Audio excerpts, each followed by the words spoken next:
salamu mpya na wasalimu kwa jina la Jamhuri ya Muungano wa Tanzania. Mnatakiwa kuitikia kazi iendelee.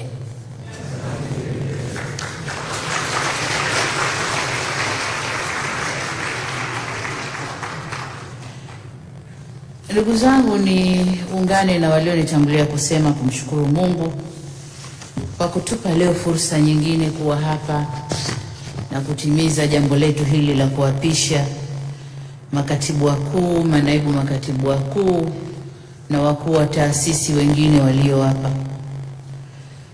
Lakini nataka niseme kwamba ninyi ndio tunaowategemea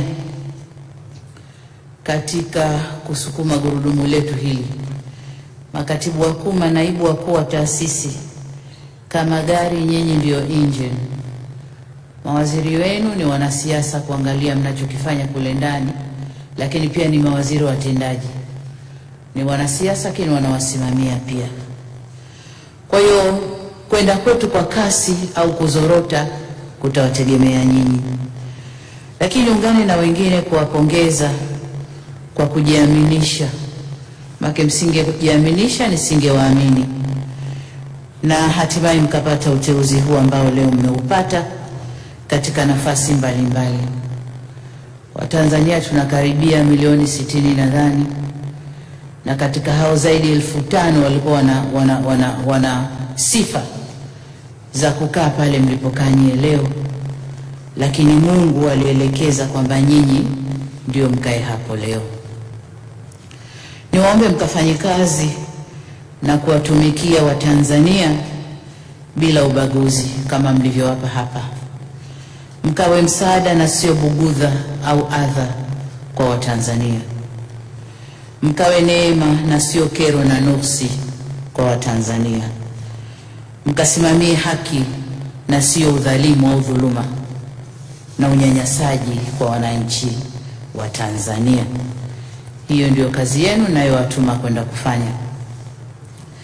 Lakini niseme kwamba tumeunda mawizara pamoja na ofisi ya rais, makamu wa rais na ofisi ya waziri mkuu, jumla 22 zenye makatibu wakuu kama 24 hivi na manaibu karibu namba hiyo hiyo. Lakini waliopo leo na walio hapa, waliopo wako wote takriban, lakini walio hapa 7 ni manaibu makatibu wakuu 7 na manaibu makatibu wakuu 9 na wakuu wa taasisi 3. Lakini niliteua zaidi ya 3. Waliopaswa kuwapa ni 3. Waliowapa leo ni wapya au waliobadilishiwa majukumu. Lakini ni imani yangu kwamba upya wenu au kubadilishiwa kwenu majukumu hakutawafanya mwende mkafanye kazi kwa mwendo wa jongo. Mtakwenda na kasi ile ile tunayoitaka. Sasa niseme kwamba kama nilivyosema kwamba makatibu wakuu na manaibu ndio wasimamizi wakuu wa shughuli za serikali, mkiongozwa na katibu mkuu kiongozi. Sasa naomba nitumie fursa hii tukumbushane yale tunayoyatarajia kutoka kwenu au kutoka kwenye sekta zenu. Nataka nianze na taasisi kubwa zaidi inayogusa wananchi wengi zaidi, TAMISEMI. TAMISEMI mbali ya mambo mengine, lakini mna jukumu la elimu na afya za Watanzania. Niwaombe muende mkaendelee na ujenzi wa miundombinu ya afya na ya elimu ili Watanzania wapate fursa zaidi za kuelimika, lakini pia kupata huduma za afya. La kunote kwenye miundombinu upande wa elimu ni shule za sekondari za wanawake. Zina bajeti maalum, naomba likasimamiwe, na tunatarajia kujenga shule 26 mpaka 2025, naomba hili likatimie. Pamoja na kuendelea kujenga hospitali za wilaya lakini pia vituo vya afya na kumaliza maboma ya zahanati. Natambua kwamba kuna walimu wengi tu karibu 6,000 au zaidi ambao wameacha kazi au wamestaafu, wamefariki na sababu mbalimbali, na kunahitajika warudishiwe. Hawa ni wale ambao sio ajira mpya, ni replacement. Utumishi mko hapa, mwenye dhamana ya utumishi pamoja na TAMISEMI, naomba mkalitizame hilo. Walimu 6,000 warudishwe haraka ili wakatoe huduma kwa Tanzania. Lakini natambua pia kwa upande wa afya kuna ajira mpya za madaktari. Tumemaliza vituo vingi na hospitali, na bajeti ya mwaka huu ni kuweka vifaa kwenye vituo vyote na hospitali zote, lakini pia kuweka watumishi. Kwa utumishi na TAMISEMI, mwende mkaangalie hilo la watumishi na vitendea kazi kwenye huduma za afya, lakini vile vile kwenye sekta ya elimu.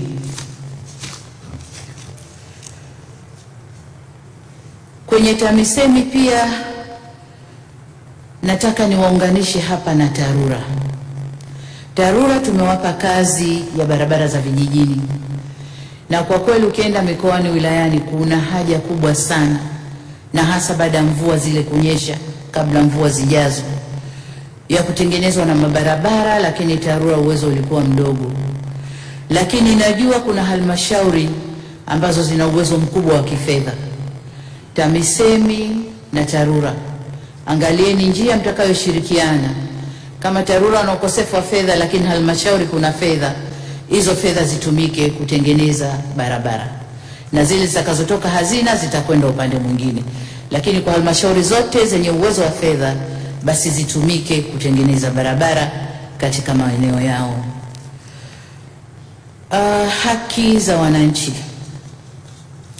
Tumezoea tunapokwenda kwenye ziara mikoani, mawilayani, tunapokewa na mabango ya wananchi wakilalamikia kero mbalimbali, na mabango yale mengine wala sio mambo au maswala ya kushughulikiwa katika ngazi za juu, ni maswala ya kushughulikiwa huko chini. Kwa naomba tunapokuja huko, mimi makamu wa rais, waziri mkuu, tukikuta bango basi ziwe issue za kitaifa, lakini sio mambo ya kushughulikiwa kule chini. Nataka niseme bango moja, aidha mkurugenzi au mkuu wa wilaya amekwenda, na hii haina maana mkazuie watu kuandika kero zao, kwa sababu najua tunapokuja watu wanakuja na mabango mbio mbio, mnakwenda kuyakusanya na kuwanyuka watu kuwapeleka mnakokujua nyie, ili wasiseme yanayowasibu. Naomba kero za wananchi zikashughulikiwe. Tumekuja tumekuta bango moja, mkuu wa wilaya, mkurugenzi umekwenda, na tukikuta malalamiko kwamba mnawafinya wananchi wasiseme hivyo hivyo, tutashughulikiana. Jengine kwenye TAMISEMI ni mapato na matumizi. Mheshimiwa makamu wa rais amelisema vizuri sana. Naomba TAMISEMI mkakusanye mapato na matumizi yafanywe kufuatana na sheria na kanuni. Nimemleta mwanamama madhubuti, nimempa katibu mkuu mzuri na wasaidizi. Ni imani yangu kwamba kazi itafanywa, lakini najua TAMISEMI ni pamoja na wakuu wa mikoa, wakuu wa wilaya na wakurugenzi, na hiyo kazi itafuata hivi karibuni ili safu itimie na kazi iende ikafanywe.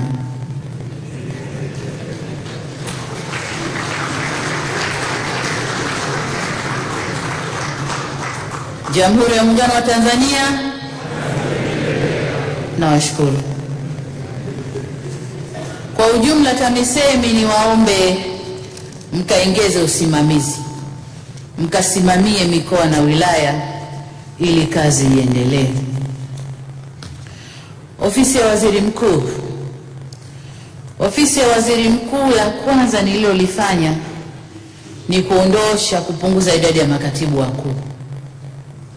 Nadhani kulikuwa na makatibu wakuu sio 2 watatu, lakini nimeamua kuweka katibu mkuu mmoja atasimamia manaibu katibu mkuu wawili, kwa sababu wakati wapo watatu mlikuwa mna kinyang'anyiro kikubwa cha voti, nani hasa afisa masuli pale.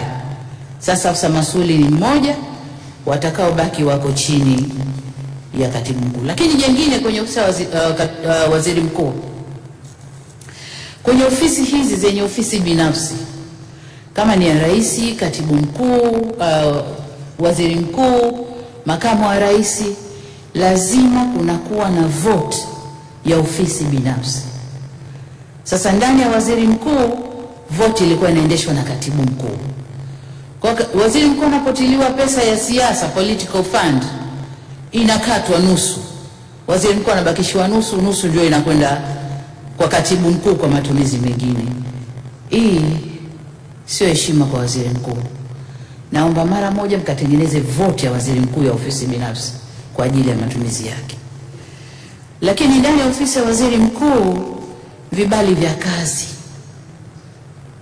wanaosimamia vibali vya kazi wamekuwa waungu watu, wamegeuza mradi. Hapa ndio wanachuma pesa. Taka kibali cha kazi, mwekezaji atazungushwa mpaka akikipata zimeshamtoka $10,000, $8,000, $5,000. Kwa naomba sana hili mkalisimamie kwa weledi. Lakini jengine kwenye vibali vya kazi, anakuja mwekezaji anawekeza sekta binafsi, anaweka pesa zake, anafungua insurance company kubwa, anakuja na wataalamu wake pengine wawili, wengine anafuata sheria. Wataalamu wamepata miaka 3, anaomba tena kibali cha kazi. Weka Mtanzania. Huu ni mradi wake binafsi, anaweka anayemwamini yeye, kwamba akitia shilingi yake moja itazaa 1.5. Kwa nini mlazimishe lazima aweke mtu ambaye hamtaki, na pengine huna skilled wa aina ile anayemtaka yeye, huna? Basi afadhali mngemlazimisha, tangaza Watanzania waombe, angalie katika watakaoomba nani ana sifa. Lakini ubabe tu, hapa lazima Mtanzania, kutengeneza fursa za wale watu wakunjue mikono ili vibali vitoke. Naomba wanaosimamia sekta hii mwende mkatende haki. Tunataka wawekezaji waenjoy mazingira mazuri Tanzania. Tunavyotengeneza vidude vya aina hii, tunawarudisha nyuma. Makampuni yanafungwa, ndugu zangu, sio uongo, yanafungwa na wanaondoka. Wakiondoka uchumi wetu unapungua, ajira inapungua, circulation ya pesa inapungua. Na hichi ndio kilio kikubwa kwa Watanzania, mifuko mitupu. Sasa tunazidi kutengeneza mifuko iweze kuwa mitupu. Naomba mkalisimamie hilo. Ndani ya ofisi ya waziri mkuu kuna kundi maalum la watu wenye ulemavu. Hili kundi tungeweza kuliweka kwenye maendeleo ya jamii, kwenye wanawake, watoto na wazee kule. Lakini kwa unyeti wake tumelinyanyua tukaliweka ofisi ya waziri mkuu. Naomba mkawashughulikie. Hawa watu wana manunguniko mengi sana. Naomba mkawashughulikie. Wasikilizwe na yanayowezekana yatekelezwe. Yasiyowezekana yaletwe juu, tuwazungumze kwa pamoja. Ndani ya ofisi ya waziri mkuu kuna wizara ya uwekezaji. Hapa kuna mambo mazito. Tumekuwa tukiimba sana ndani ya uwekezaji, lakini hatutekelezi. Tumekuwa tukiimba taasisi moja ambayo mwekezaji akiingia atapata utatuzi wa changamoto zote zinazomkabili, lakini hatujafanya. Tunafutana tu, hatujafanya. Na hili tumeliimba labda miaka 20 sasa hivi, lakini haijawezekana. Kuna nini sijui. Lakini nataka niwaambie kwamba wawekezaji wanalaumu sana, wanalalamika sana bureaucracy ya serikali ya Tanzania. Kumekuwa na urasimu mkubwa, hakuna anayefanya maamuzi. Akienda sijui kwa mfano mjengaji reli, Akienda TRC anaambiwa anaenda wizarani, akienda wizarani uwekezaji, akienda kuna mzunguko. Lakini mbali ya hiyo, baina serikali kuu na serikali za mikoa huko na wilaya hakuna coordination kabisa. Mwekezaji anachapa kiatu kwenda huko local authorities, anakuja juu, hakuna solution. Naomba sana mnaosimamia uwekezaji, Kitila Mkumbo uko wapi? Huko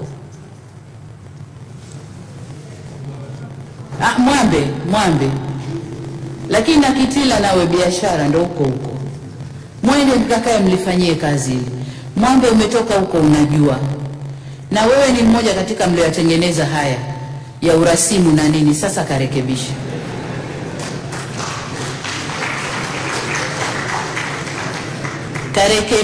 ili maswali haya sasa. Lakini jingine ni swala la kodi kwa wawekezaji. VAT hazirudi, lakini kuna nenda rudi na zile zinazolipwa customs. Saa nyingine mtu atalipishwa ndivyo, saa nyingine analipishwa sivyo. Yani mambo, hakuna clear picture ambayo mwekezaji anasema nikifika Tanzania kodi ni line hii, labda vibali vya kazi ni line hii, kingine ni line hii. Kwa hiyo wametutwika chapa ya hatutabiriki. Ukimwambia mtu Tanzania kwambia unpredictable bwana, unakwenda leo anakuambia hivi, ukisha kuingia umewekeza wanakuja na haya mengine. Kwa hiyo naomba sana, au naagiza na wataka mkayashughulikie haya, mnyanyoshe haya. Mkinyosha haya uwekezaji utakuja. Juzi tu nilitoa kauli ya kodi, mambo ya kodi. Wawekezaji wengi, wafanya biashara wengi wanampigia katibu wangu na wasaidizi wangu, mwambie mama tunataka kumuona, aje atuhakikishie tunataka kurudi Tanzania. Kwa hiyo watu wanataka kuja Tanzania, lakini kwa mambo yetu watu wanakimbia Tanzania. Naomba tuvute tena uwekezaji uje Tanzania, tupate ajira, fedha izunguke, uchumi ukue. Kwa hiyo mambo ya kodi huko mwende mkawekane vizuri. Kuna mfano mwekezaji wa siku nyingi hapa Tanzania, sijui kacheza kwenye mambo ya kodi huko, au ndio hizo kodi za kurudia, kapigwa kodi kubwa tu, kaja mara ya kwanza asikilizwe labda kunegotiate, hakuna lililokuwa, kaondoka. Kaja mara ya pili kakaa 2 weeks Tanzania. Yamekwenda yakanifika mimi nikiwa makamu wa rais, nikamwita mtu wa fedha, njoo, hebu huyu ameshakuja mara 2 na anataka kulipa, kaeni mumsikilize, alipe aende zake, biashara iendelee. Kisha kwenda kufanyika sijui katishwa nini, nadhani kaambiwa tutakupiga kosa la uhujumu uchumi, kachukua jeti yake kaondoka. Hakulipa, tatizo liko pale na yeye kaondoka. Sasa tungemsikiliza, angelipa aondoke zake na huku biashara zinaendelea. Kwa hiyo naomba sana tukapunguze misuli kwenye masuala haya. Sisi ndio wahitaji wa wawekezaji, pamoja na kwamba wao wanahitaji Tanzania wawekeze, lakini sisi tunawahitaji wao zaidi. Kwa hiyo kanyosheni hayo. Masuala ya ubabe na urasimu, rushwa, naomba nayo yakaangaliwe vizuri. Tukasimamiane kwenye kufanya kazi. Tusisimamiane kwenye kujenga cartailing ya kutengeneza mirija ya kuvuta. Tukafanye kazi.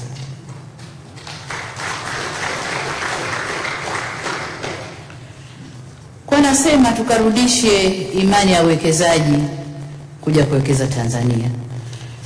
Wizara ya Fedha na Mipango, nirudie lile nilolisema wakati tunaapisha mawaziri, masuala ya mifumo ya makusanyo na matumizi ya fedha yakaangaliwe upya. Na tuangalie sasa ile mifumo tofauti kama ilivyosema kwamba serikali iwe na uniformity. Tujue serikali ya Jamhuri ya Muungano wa Tanzania, mifumo yetu ya kukusanya na matumizi ya fedha ni haya. Gengine, miradi ya vipaumbele. Tuna urithi mikononi kwetu, ndugu zangu, alotuachia marehemu rais wetu. Ametuachia miradi mikubwa miwili, lakini na miradi mingine ya mkakati ipo inaendelea. Ule ni urithi wetu, na wanasema ukifanya vibaya kwenye urithi Mungu anakulani, au aliyekuachia urithi hana radhi na wewe na Mungu hatakuwa na wewe. Naomba sana sana sana twende tukasimamie miradi hii ya kimkakati.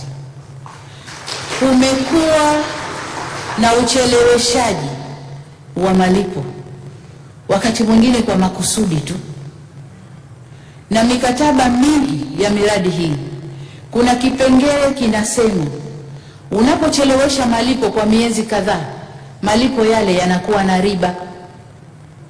Miradi yetu inakuwa ya gharama kubwa sana kutokana na jambo moja tu, ucheleweshaji wa malipo. Na shangaa ucheleweshaji unatokea wapi? Mimi nadhani kule kuchelewesha malipo ni mradi wa watu, ili riba inapopatikana basi maneno yanafanywa hapo juu, kwa sababu anayewekeza mkandarasi hana haja na riba yako. Anataka atekeleze, analeta certificate, unamlipa, mnaendelea. Wewe unapochelewesha, kwa sababu kama unajua kuna mradi unatekelezwa na kipindi hiki anatakiwa mkandarasi alete certificate, bila shaka kuna fungu umeshalitenga. Sasa unapochelewesha kwa makusudi ili tu malipo yale yatengeneze riba kwa serikali, sikuelewi. Ni kuongeza gharama za miradi, lakini pia ni ucheleweshaji wa kazi kwa mkandarasi. Watu wa fedha,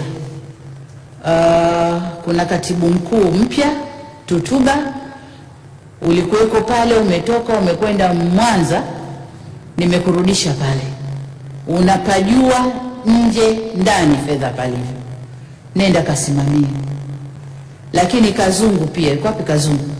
Ulikuwa pale, umetoka, nimekurudisha. Kasimamieni na wenzenu mtakao wakuta hapo, mkasimamie miradi iende vizuri. Kuwe na discipline. Fedha za maendeleo zitengwe za maendeleo, maendeleo yaende, na nyingine zitakwenda kwa utaratibu uliopo. Kuna fedha zinazoombwa za miradi, na heshimu concern ya kwamba kama kuna bilateral huko zimezungumzwa, zimeombwa fedha na zimekuja nchini, lazima zipite wizarani pale zikaangaliwe matumizi na nini na nini, na kwamba wizara ya fedha nao wawemo katika mazungumzo na wasaini. Lakini kuna fedha ambazo ziliombwa kabla utaratibu huu haujawekwa, lakini zimelala pale wizara ya fedha, ruhusa haitoki kwamba hizo fedha sasa ziingie nchini na zitumike kwenye miradi. Amuweni, fanyeni maamuzi. Kama mmepitisha utaratibu na kuna mambo yalifanywa kabla, waachieni waende, wasimamieni tu kwenye matumizi ya hizo fedha. Unazikalia iwe nini? Anayetaka kuleta anaomba, jamani fedha vipi, ije isije, mmekaa tu makaratasi yatoke, mmeakalia. Wewe una gain kitu gani? Nchi inapata kitu gani? Naomba na hilo nalo likatizame. Na naposema naomba, si kwa udhalili, si kwa udhalili.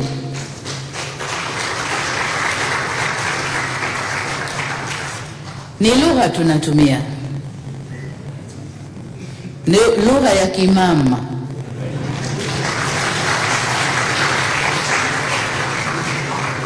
Kwa naomba kayatizameni haya ninayosema. Wizara ya Mambo ya Nje. Wizara ya Mambo ya Nje nimeweka mama shupavu, mama madhubuti anayejua wizara ya nje ndani. Lakini kuna katibu mkuu anayejua wizara vizuri. Najua umeshakaa nje kutuwakilisha kwa sana tu katika portfolio mbalimbali, na leo uko katibu mkuu. Lakini katibu mkuu nitakusaidia kazi moja hii ya chief wa protocol. Naomba tukae tusaidiane, tutafute chief wa protocol ili ujikite kwenye kazi yako sasa.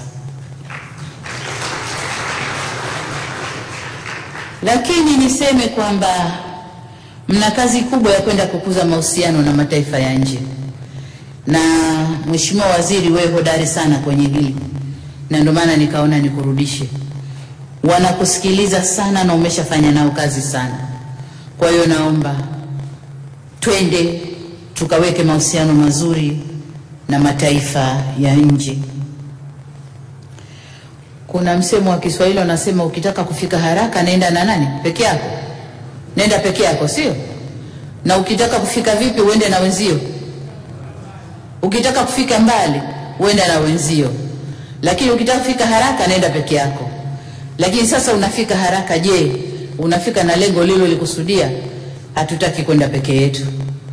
Twende na wenzetu. Naomba karekebisheni hayo.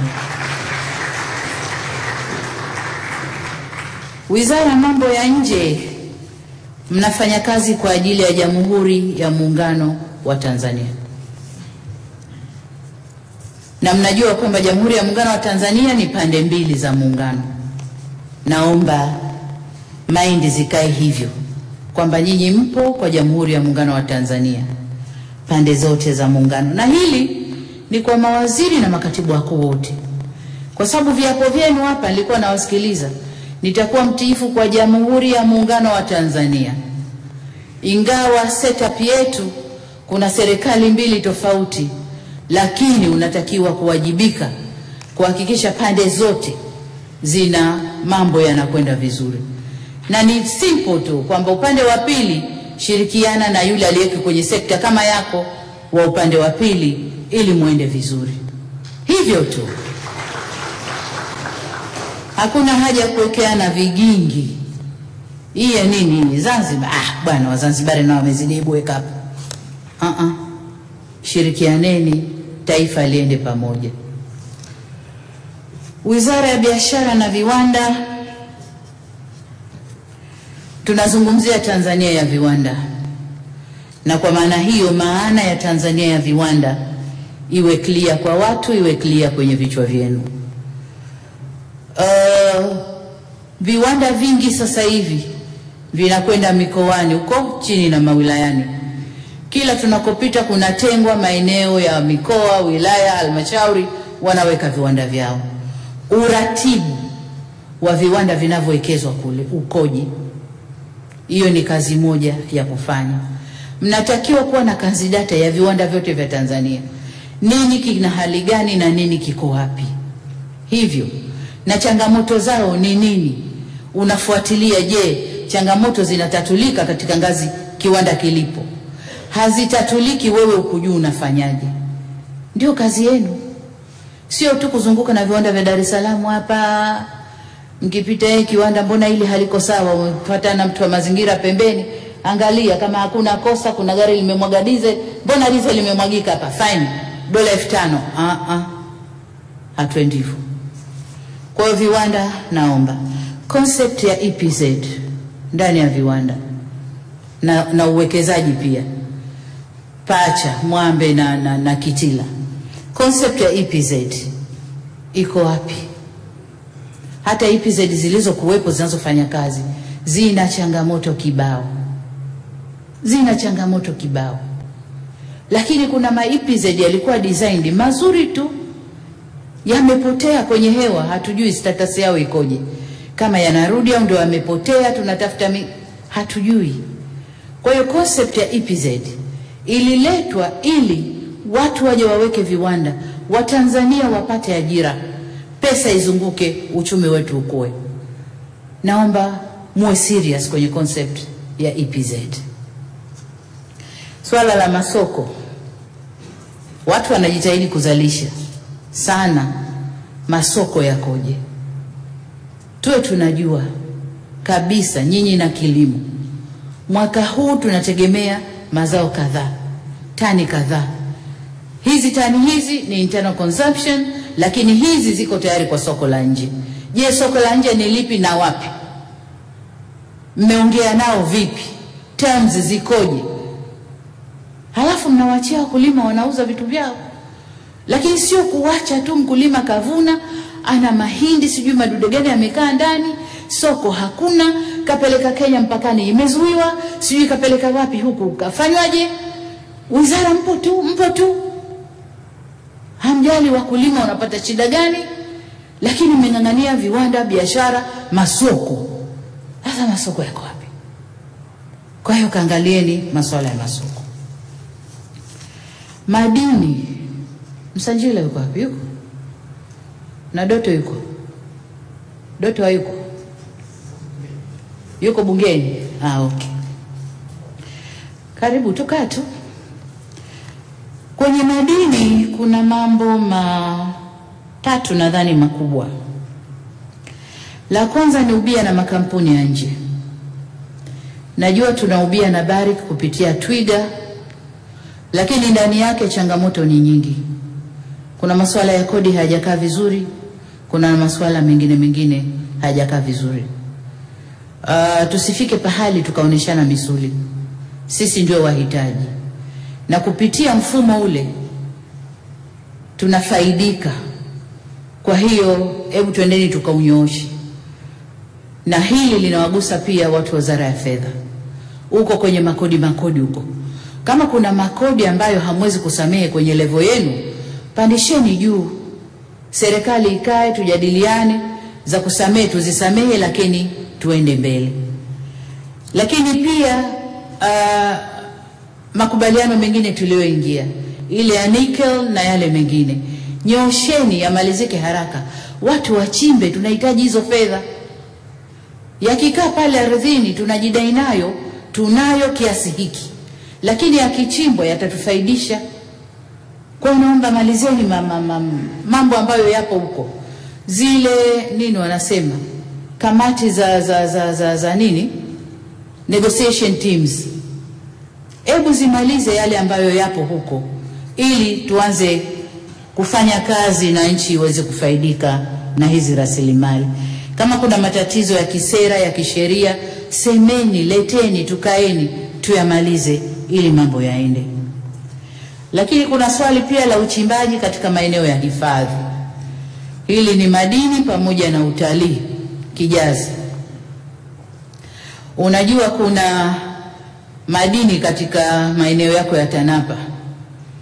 Na wakati ule uliweka misuli hapa chimbiki hapa amuingia.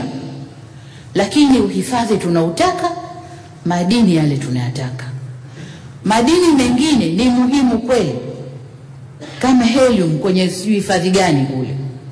Yapo, mchimbaji yupo, kila siku anagonga koko mlango haufunguki. Kila akigonga mlango umefungwa. Hebu tukaeni tumalize. Pachimbwe, tunayaweka pale ya nini? Simba sijui tembo nani hali yale.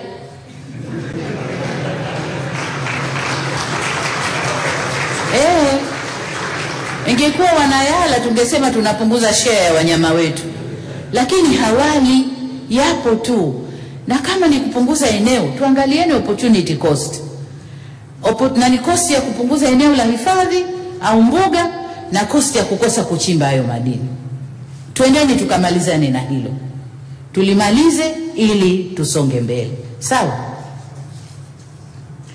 Katibu Mkuu Kiongozi, naomba unoti yote hayo.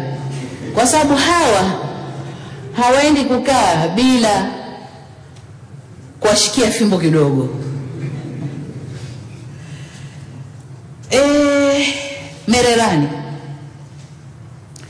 Mererani tumejenga ukuta.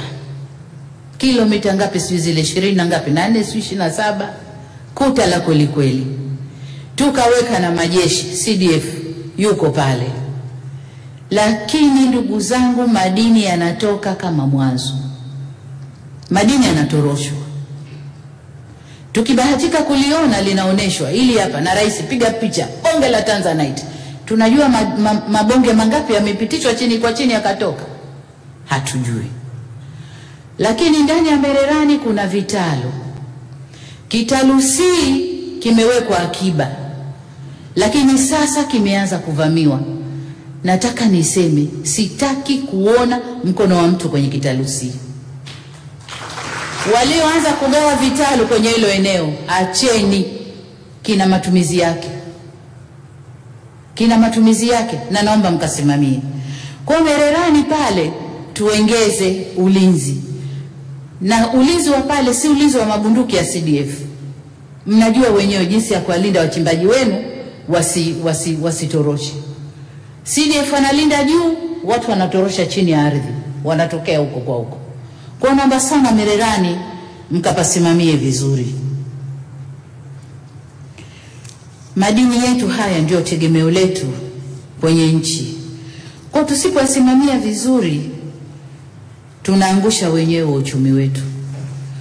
Madini mnafanya vizuri, mnaongeza fedha ndio, lakini je, mngeongeza usimamizi mzuri, fedha hizo zingeongezeka kwa kiasi gani? Pengine mngekuwa wa kwanza kwenye contribution ya taifa. Sasa hivi mko sio wa pili, sio wa tatu. Kwa hiyo simamieni vizuri zaidi. Ardhi, issue ni zile migogoro ya ardhi, lakini pia uhawilishaji wa ardhi za vijiji na ardhi nyingine. Hii nataka niseme, nimekuta mafaili mengi pale ya uhawilishaji, nitayatizama.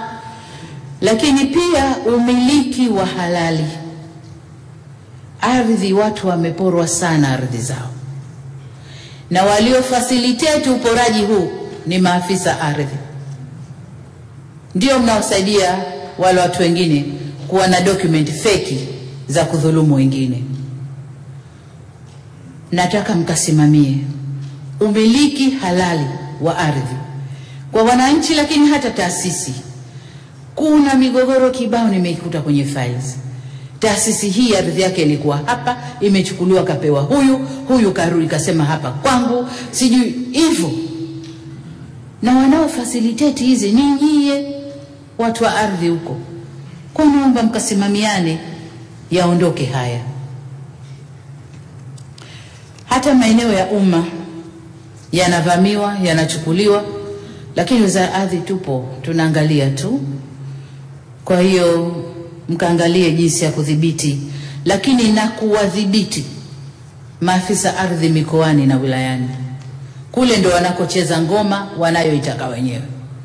Dhulma kubwa ziko huko chini. Kwa mkawasimamie maafisa ardhi mikoa na wilaya.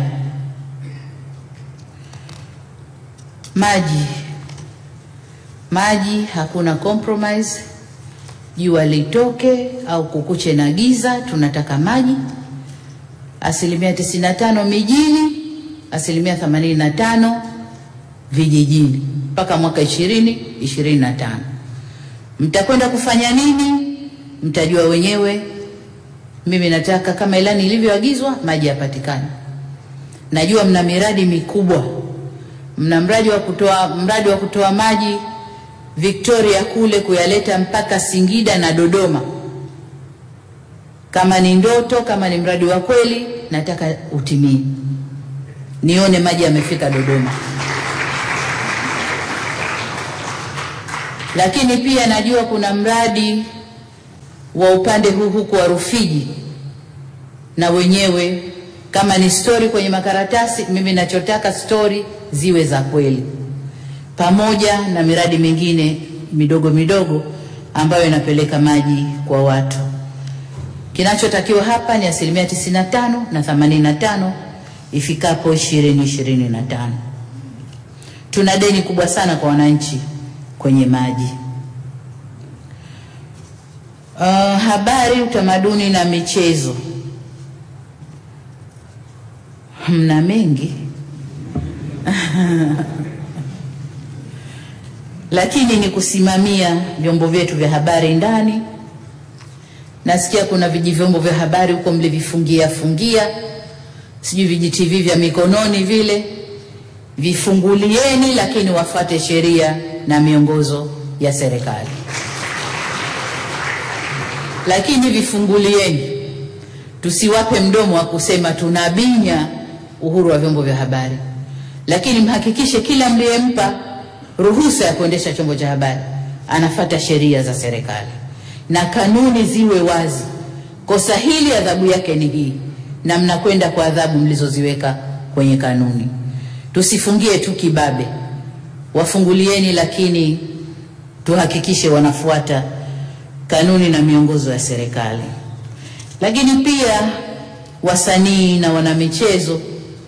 Usanii na wanamichezo ni ajira. Kwa hiyo kila tukiwapa nguvu, tukiondoa changamoto zao, vijana wengi zaidi wanaingia kwenye hizo fani na wanaweza kujiajiri wenyewe na kupunguza mzigo kwa serikali. Kwa hiyo naomba muliangalie eneo hilo kwa mapana zaidi. Pamoja na kutunza mila, desturi na silka tamaduni za Tanzania. Hatuna utamaduni mmoja, tuna tamaduni nyingi, tuna makabila mengi, lakini kama Watanzania tukisimama nje unajulikana huyu Mtanzania. Kwa yale tuendeleze kuyatunza. Elimu, sayansi na teknolojia kama ilivyo afya, elimu iko hivyo hivyo. Ukamilishaji wa miundombinu kwenye sekondari, kwa sababu msingi inaenda TAMISEMI. Sekondari zetu zile mwende mkasimame vizuri. Mnafanya kazi nzuri, lakini mnaweza mkafanya vizuri zaidi. Lakini pia kufanya tathmini ya elimu itakayomsaidia Mtanzania. Kuna baba pale bungeni anaitwa Kishimba, akisema watu wanacheka, lakini mimi huwa namsikiliza vizuri. Na moja katika hoja zake aliuliza, hivi nani alituambia Tanzania kwamba mtoto lazima asome darasa la kwanza, la pili, la tatu, la nne, la tano, la sita, la saba, halafu anakwenda huko juu? Mkinirudishia, mmechukua mtoto ana miaka 6, mnanirudishia mtoto ana miaka 27, anarudi na karatasi tu linaitwa degree, halafu ananiambia mimi baba ajiajiri. Anajiajirije? Kesha sahau kulima, alikuwa kwenye mwendo wa shule huko na masekondari na vyuo, kesha sahau kila kitu cha kijijini. Na unampeleka, humpeleki na nyenzo yoyote baada karatasi yake inaitwa degree. Halafu unaniambia ajiajiri. Anajiajirije? Aliposema watu mlicheka, naongeza huyu bwana mbunge gani? Kasema la maana tujiangalieni. Tujiangalieni. Mtoto wetu akitoka kidato cha 4 anakwenda kujisaidiaje? Sawa, tumejenga VETA na nini na nini, lakini VETA ni kukuza ujuzi wa msingi alionao, kumpandisha juu, akitoka hapo akajiajiri. Sio VETA ndio anakwenda anafundishwa msumeno unashikwa hivi, sijui kitu gani kinafanywa hivi. Mimi naomba tujiangalieni, mitaala yetu tuiangalieni. Tuangalie wote, sote sisi wa Tanzania, tuone mtaala utakao tupeleka mbele na utakao kuza taifa letu. Tuna viwanda vingi, skilled labor hatuna. Kwa hiyo elimu, nadhani mlitizame hilo, ukamilishaji wa mitaala ili tuende vizuri, lakini pamoja na kuangalia swala zima la historia yetu na kutumia lugha yetu ya Kiswahili kwenye elimu. Sasa hivi nchi za kusini mwa Afrika na Afrika Mashariki, Kiswahili ni somo katika syllabus zao, lakini nasi wenye Kiswahili bado ni somo kwenye syllabus yetu. Sasa tunavyosema tunakuza Kiswahili, sijui, liangalieni vizuri. Ni mawazo kutoka kwangu, liangalieni vizuri. Msije mkasema rais kasema, nasema tuliangalie. Afya, pamoja na kazi nzuri inayofanywa mahospitalini, kwenye gereji zetu za watu, tunashukuru kazi nzuri. Na sasa hivi ndani ya Tanzania tuna viwango vizuri sana za huduma za afya. Viwango vile ambavyo tulikuwa tunavifuata nje ya nchi, sasa hivi vingi tunapata ndani ya nchi. Kwa hiyo tuna kazi ya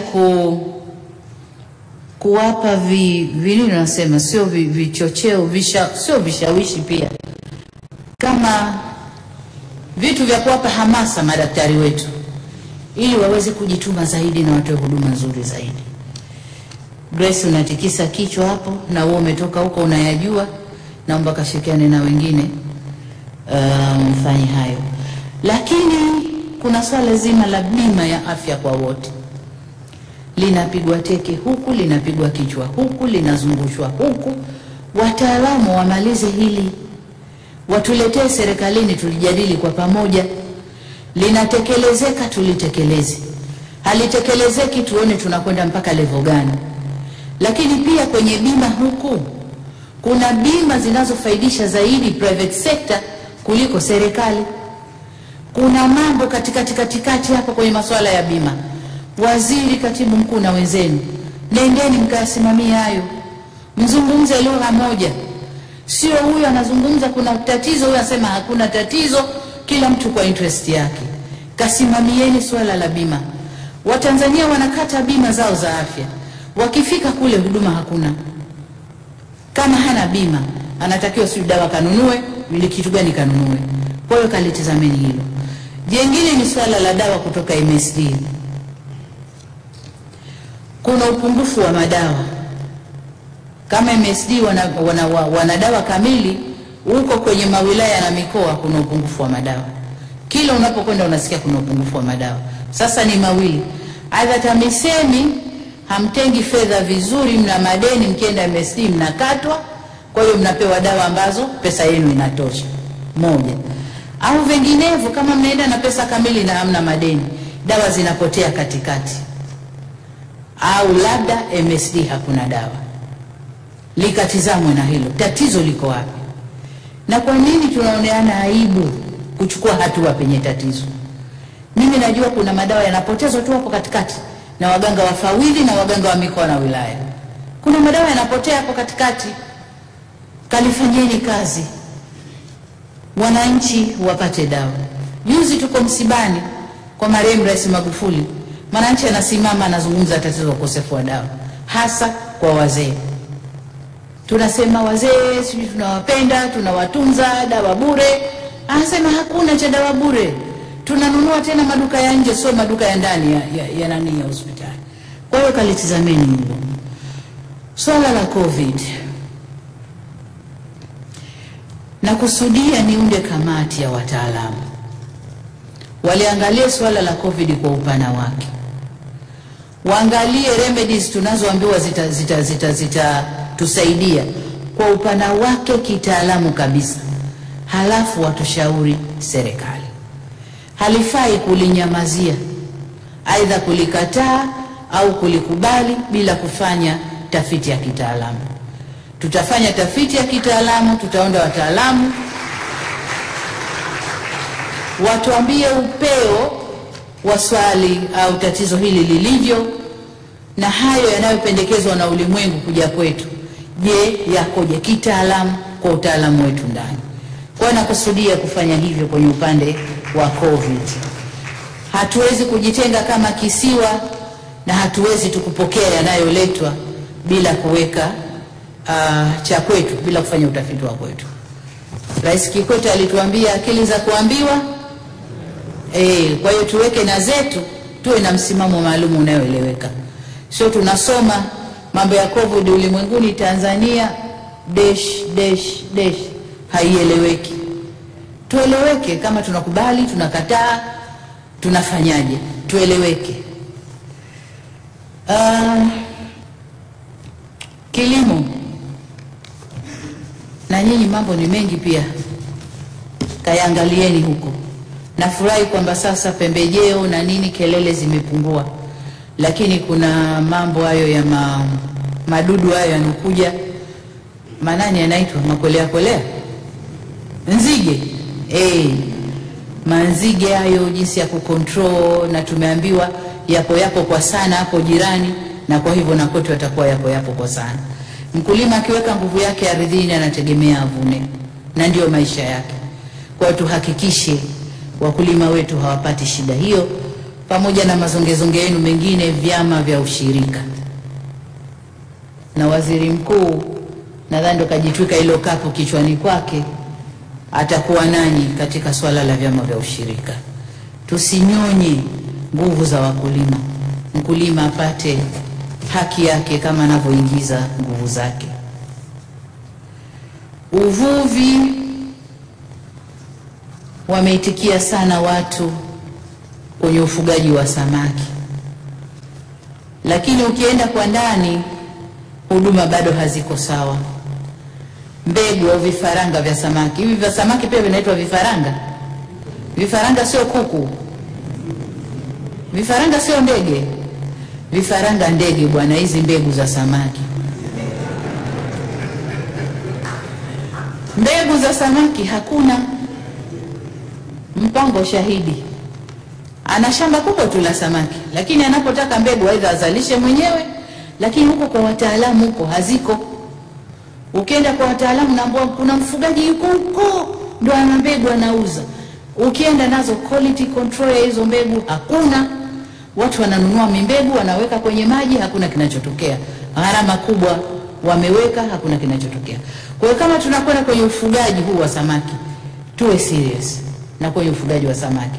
Tunapozungumza blue economy, hii ndio blue economy kwa mtu wa chini ambaye anaweza kujiwekea kizimba chake hapo na akavuna samaki. Lakini pia maeneo ya baharini tumeharibu sana mazingira. Kwa hiyo sasa hivi samaki mpaka maeneo ya bahari kuu ndio tunaweza tukapata samaki. Kwa hiyo pia tunaweza tukatumia maeneo ambayo yapo tu hayana kazi, tukaweka vizimba, tukatengeneza uchumi wa buluu. Huu ndio uchumi wa buluu, ndio uchumi wa bahari, ndio uchumi wa maji, kuweka vizimba pamoja na mambo mengine. Mifugo hivyo hivyo, masuala ya ubora wa mbegu, lakini pia kusimamia masoko ya hawa watu. Wana mifugo, wanachinja quality, masoko nje. Ukienda Arabuni wanataka sana nyama kutoka Tanzania, lakini kiwango wanachokitaka sicho kiwango tunachozalisha. Uzalishaji wetu uko chini sana, lakini pia na quality. Wanasema tunapenda sana kuchukua Tanzania, lakini kidogo quality na hatupati jinsi tunavyotaka. Sasa hebu tuwekeni nguvu. Kwani kuna jambo gani kubwa? Si kwa mkulima tu kumfundisha. Mnenepeshe ng'ombe wako, mlishe hiki, anenepe, aingie kiwandani, achinjwe, atunzwe hivi, apeleke. Wala hakuna gharama kubwa kwa serikali. Ni elimu tu kwa mfugaji. Kuwatoa kwenye ile ng'ombe hanenepi, mchungaji hanenepi, kuwaleta sasa kwenye uchungaji mdogo.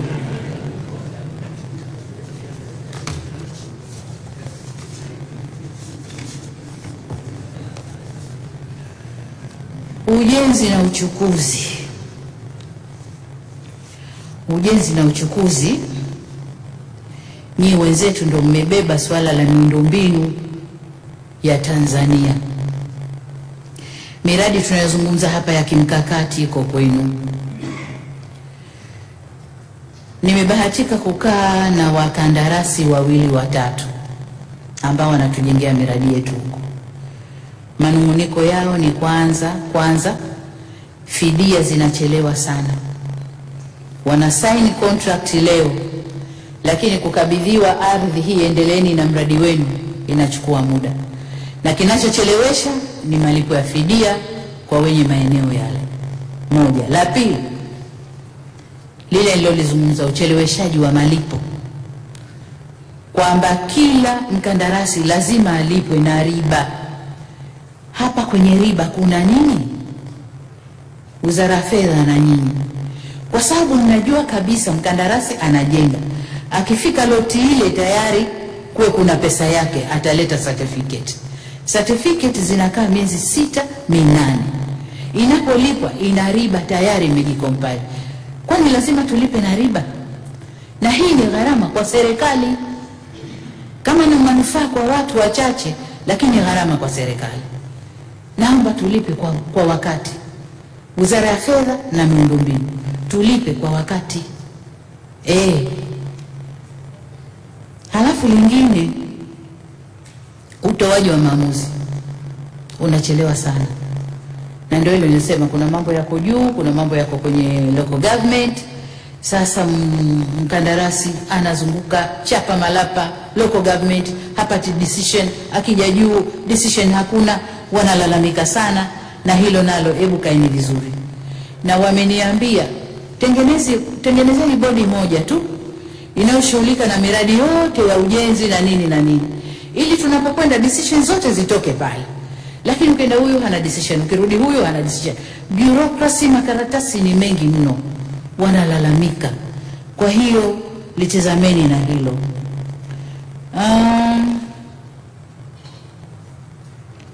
Kwenye Kwenye swala la local content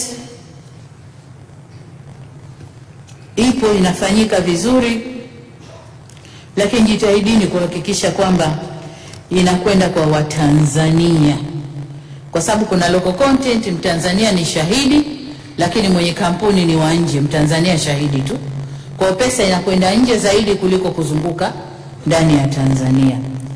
Lakini vivyo hivyo kwenye consultancy. Kwenye consultancy, makampuni makubwa ya nje yanaomba consultancy, lakini hayapo, wenyewe hawaji, wenye utaalamu ule mkubwa.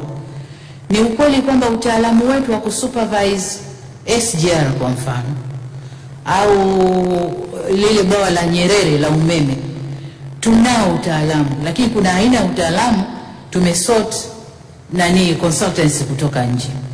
Lakini waliopewa hizo tenda wenyewe wako waliko hapa, wana watu wao tu, na zikisha kulipwa wao wanachukua fedha, wanabaki wanawapa tu wale fedha kumwezesha kwenda hapo kwenye mradi na kurudi, na running cost ya ofisi hapa. Hakuna consultancy ya maana inayofanywa.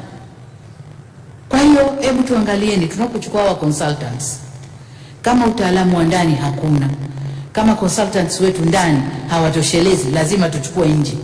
Aje mwenyewe, kwa sababu wanalalamikia pia watu ambao hawako technical, wanatoa maoni, maeneo mengine inabidi kurudia, lakini angekuja mtaalamu wa kweli kweli pengine isingekuwa hivyo. Sasa hebu tunyosheni ili twende vizuri.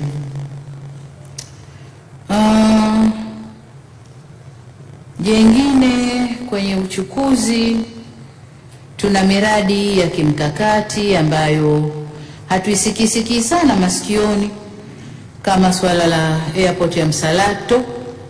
Sijui mmefikia wapi, najua sijui mlifloat tender alafu sijui kama ilifutwa au mtoajawa awarded ne. Yani ninachosema ile miradi ya kimkakati tuisikie basi. Ichapuliwe tuisikie inakuja juu. Tumeimba Msalato nadhani huu toka hatujamaliza kipindi cha kwanza cha awamu ya 5. Msalato, msala hautimii. Naomba sasa hivi msala utimie, pamoja na ring road ile ya Dodoma.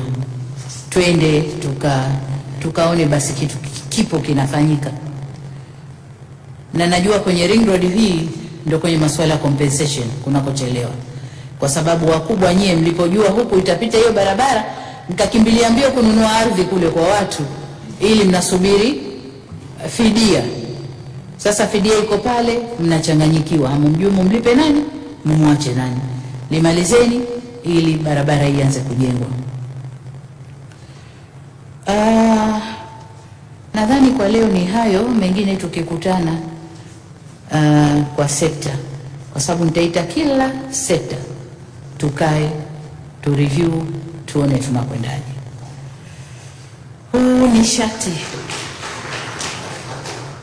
Nishati swala la LNG na lenyewe linakaribiana na wimbo wetu wa taifa Kalemani. Linakaribiana na wimbo wetu wa taifa, tunaimba LNG mpaka leo. Mimi naingia kwa makamu wa rais, nilishughulika na hili siku 2-3. Kisha nikaliona misuli yangu midogo nikaliacha. Lakini mpaka leo LNG hatujafikia hatima. Hebu tufikie hatima. Tuone inajengwa, haijengwi, kina nani wamo ndani, kina nani hawataki wako nje. Wale wasitucheleweshe. Wenyewe wana interest zao, wana mamiradi kibao huko nje.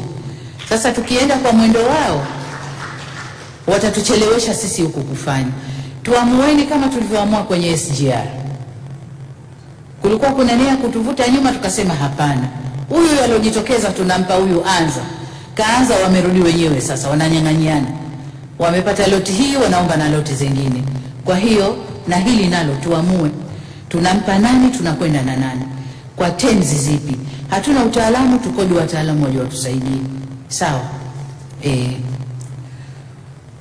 Umeme vijijini, kufikisha na uenezaji wa umeme, hilo nalo. Lakini kama nilivyosema, Nyerere Hydropower Project Hii ni urithi wetu na lazima tulimalize kama lilivyokusudiwa.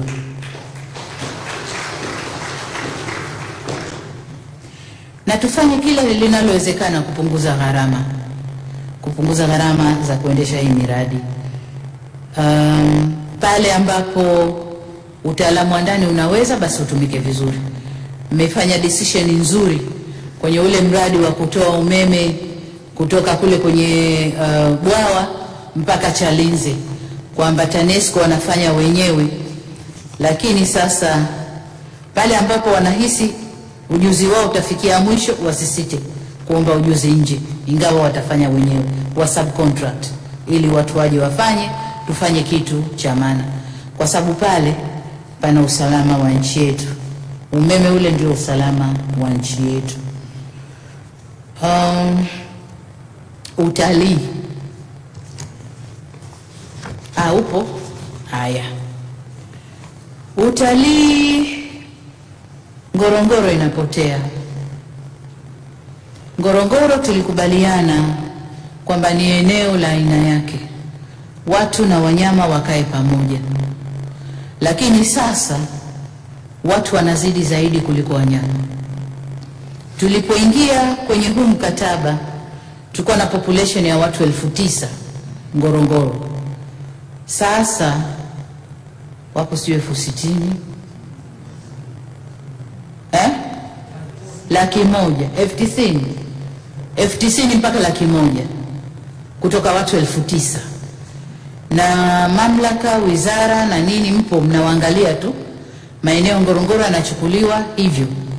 Kwa hiyo Ngorongoro inatoweka. Tulikubaliana watu na wanyama wakae pamoja, lakini sio kiasi hiki. Watu 100,000 kwa wanyama wale, wanyama watazidiwa tu. Lakini jengine, Ngorongoro inatoweka kwa uvamizi wa viumbe vigeni, miti na vidudu vigeni, na kufanya wanyama sasa wapande juu wapotee. Kwa hiyo kama tunataka Ngorongoro ibakie na inauza Tanzania, tuwe serious maintain na kuhakikisha Ngorongoro inabaki kwenye status yake. Kuhamisha watu sijui mtafanyaje, lakini kama wameshaingia 100,000 wasiendelee kuingia zaidi. Lakini la kushangaza ni kwamba wengine wale wafanyakazi wa Ngorongoro pale wanakata maeneo na wanajenga, wanahamia humo ndani, wanastaafu na wanahamia humo ndani, na tunawaangalia tu na tunajua kwamba hili ni eneo la hifadhi. Kwa hiyo Ngorongoro aidha tukairescue, au kama tunaamua kama Watanzania Ngorongoro bye bye, basi tuseme kwa dunia kwamba Ngorongoro bye bye, tufuteni huko kwenye urithi wa dunia. Lakini la pili, lile nilosema, uchimbaji wa madini kwenye maeneo yenu, na lenyewe kalitizameni. Lakini la tatu, utalii na COVID. Mtashiriki kwenye ile kamati ya wataalamu na tuangalie swala zima la utalii na COVID. Kipindi hiki cha maradhi haya, Tanzania tumebahatika kuwa the only country ambao watalii wamekuja, na walikuja kwa wingi kwa sababu maeneo mengine kumefungwa. Lakini je, effect yake ni nini?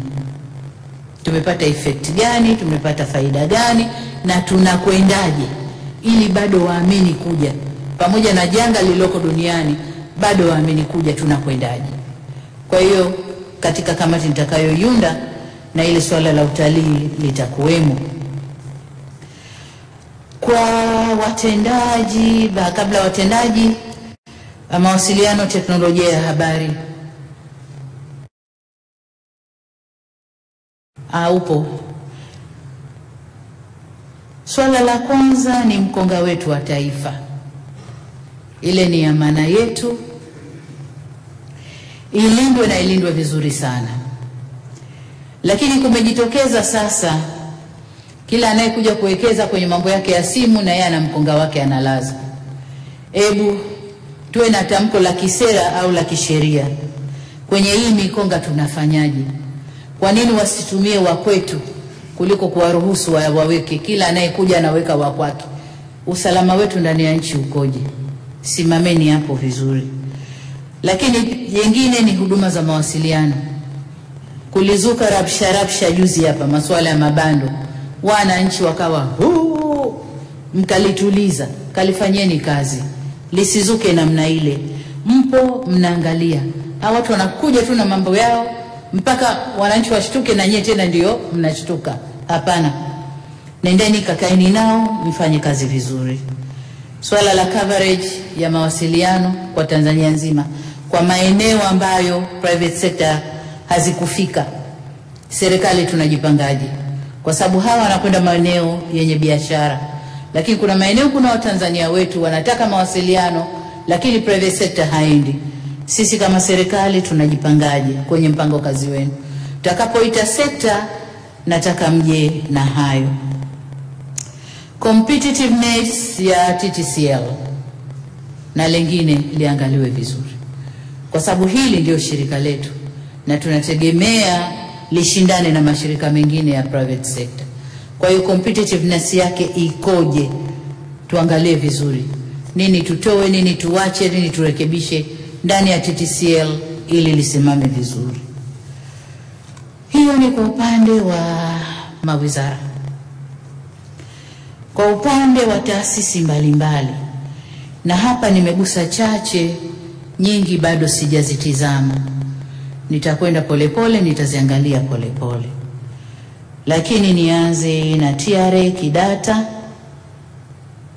Wewe sio mpya kwenye TRA, unajua. Wito wangu au agizo langu kwenu ni kuacha matumizi ya mabavu na ubabe kwenye kukusanya kodi. Haisaidii. Inasaidia kwa muda mfupi. Nimepewa takwimu za zile task force zenu mnazoziunda, jinsi walivyokusanya, lakini haiko sustainable. Kwa sababu mtakwenda, mtambinya mtu, mtamkamua, mtakusanya leo kiasi mlichotaka, mtamtisha na kupiga uhujumu uchumi, anaogopa kwenda jela, atajikwangua, atalipa. Lakini wewe unaua business yake, anafunga business yake, kesho na kesho kutwa nani anakulipa hiyo kodi? Kwa hiyo lazima muwe flexible. Lakini linalonishangaza mimi, hawa watu mnaowapigia miaka 5 10 nyuma, anakuja na tax clearance ya TRA, wanakuja nazo kila mwaka kapewa, lakini mwambie ulikiuka hiki, ulikiuka hiki, lipa bilioni hizi. Alipokiuka hizi, wewe ulikuwa wapi? Ulikuwa wapi? Na kama alikiuka, kwa nini ulimpa tax clearance? Leo unamrudia, unampigia kodi tele za nyuma, aje alipe. Anashindwa, anafunga biashara kwa kuogopa kwenda jela. Naomba kalitizameni hili. Kodi tunazitaka. Na mimi nasema tena, mwende mkakusanye kodi. Lakini kodi za dhuluma hapana. Hapana. Kwa sababu hata hizo hazitatufikisha mbali. Kwa nendeni katizame yuko task force zenu mlizoziunda, na jinsi ya kukusanya kodi, jinsi ya kurudisha wafanya biashara, kutengeneza uigo mpana wa kukusanya kodi ili kodi ikusanye. Najua kwa maamuzi yangu haya tutayumba miezi 3 4 5 hapa, tutashuka kidogo, lakini watakaporudi wakaanza kulipa tena, tutapanda kwa wingi. Kwa hiyo naomba sana kalifanyeni hilo kazi. Alafu ndani ya TRA huko tutazungumza tukiitana sekta kwa sekta. TCRA, Dr. Jabir. Tumekukabidhi TCRA pamoja na kujua kimo chako. Lakini nimekutwika ili dude. Na nina hakika unaweza kwenda kufanya. Unaweza sana kwenda kufanya. Naomba kaisimamie TCRA. Masha Mshomba ni nani? Ni wewe. Umetoka WFC WCF. Umemaliza huko contract. Umefanya vizuri. Nimekukabidhi NSSF. Ni mfuko wa private sector. Private sector tunasema ndio engine ya uchumi wa nchi hii. Hapa makelele yote nayopiga kwenye uwekezaji ni kuvuta private sector. Na huo ndio mfuko wao. Naomba kasimamie vizuri. na uhakikishe private sector wanaingiza pesa za Watanzania wote wanaowaajiri. Asitoke Mtanzania hana pesa yake mwisho wa huduma yake kwenye shirika au kampuni yoyote ile binafsi. Kwa hiyo ni matumaini yangu kwamba utakwenda kusimamia. Na nikisema hivyo, najua hali ya PSSSF kwamba mfuko una hali mbaya sana. Najua. Na ndio maana sikuteua mtu hapa. Tuna kazi ya kufanya kwanza kuhusu mfuko ule, alafu ndio sasa tutapanga safu ya kushika huo mfuko.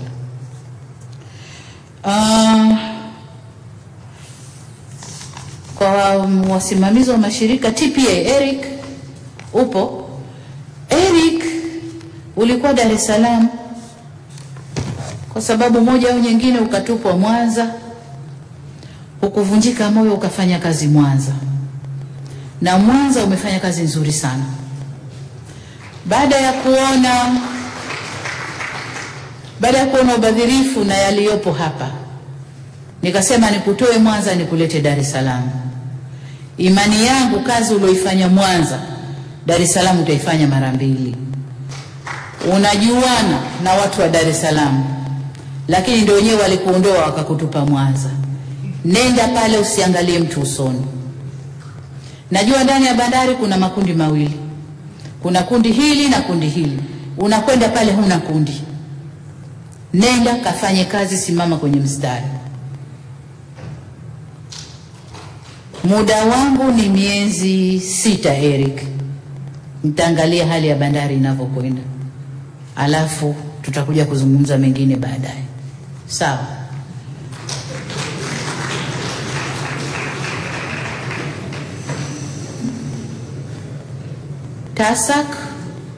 TASAC ni nani? Unaitwa nani bwana? Kaimu Mkeyenge. Ndio wewe.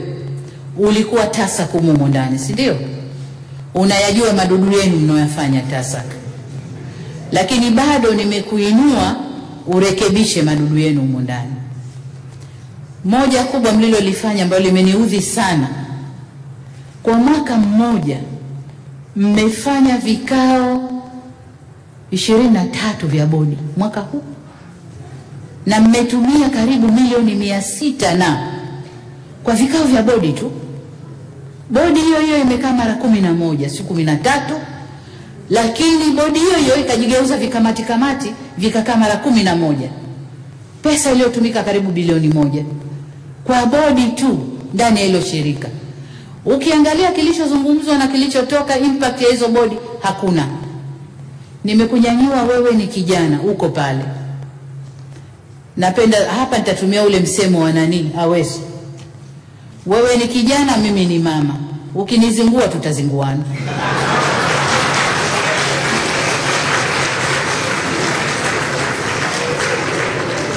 Nataka ukafanye kazi pale.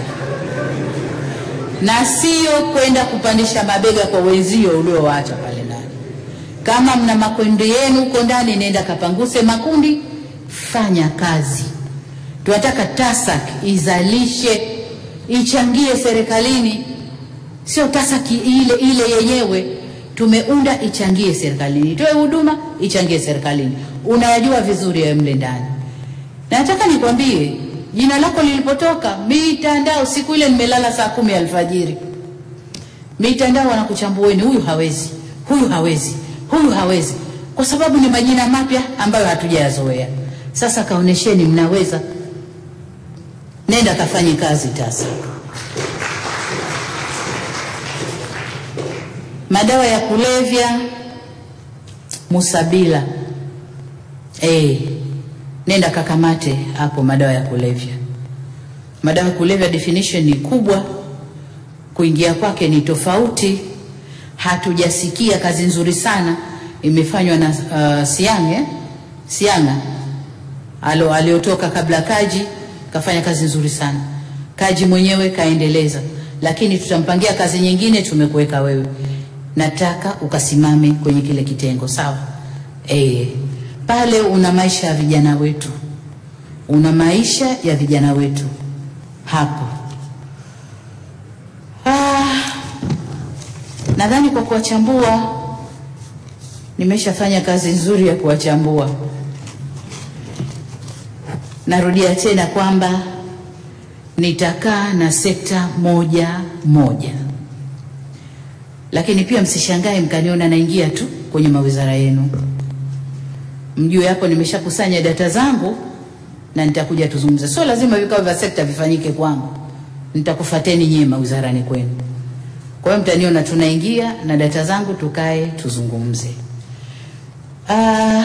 Kubwa kwenu ni kwenda sasa kuonesha uzalendo wetu kwamba sisi ni watumishi wa Watanzania na kweli tumedhamiria kwenda kuwatumikia Watanzania. Kwa wale wapya mlio hapa leo, kama ulipotangazwa huko ulikata keki na familia au ulikabana na marafiki, hapa ni kazi tu. Wakati ule ni ule umeshapita. Hapa ni kazi na tutakabana kweli kweli. Lengo ni uzalendo kwa watumikia Watanzania.